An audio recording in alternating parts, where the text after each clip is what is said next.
До крајот на есента не се очекува намалување на бројот на бегалци и мигранти кои транзитираат низ Македонија кон Западна Европа.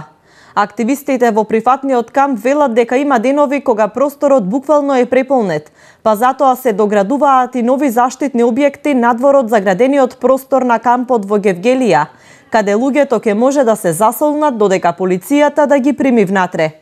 Со залувањето баш спротивно, бројот на луѓе се зголеми дури. Се среќаваме со поголем број на бегалци кои доаѓаат во прифатниот центар, така што зголемениот број на бегалци значеше и зголемен број на медицински интервенции. Најчесто во последниве неколку денови се среќаваме со голем број на настинки и преладувања, но исто и со голем број на луѓе кои доаѓаат со висока телесна температура.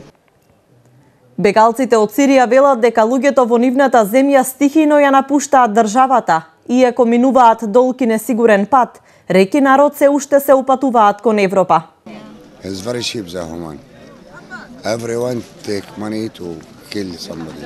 This Islam put more than 50 or 55 people. They fall down.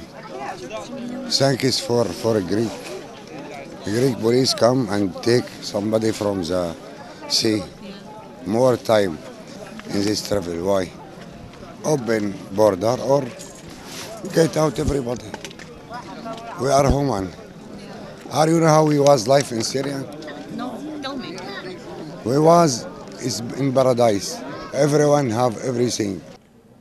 Во просек 3000 бегалци и мигранти на ден добиваат потврди во транзитниот центар во Гевгелија. За транспортот и понатаму се задолжени македонски железници, а по потреба се повикуваат и автобуси и такси превозници.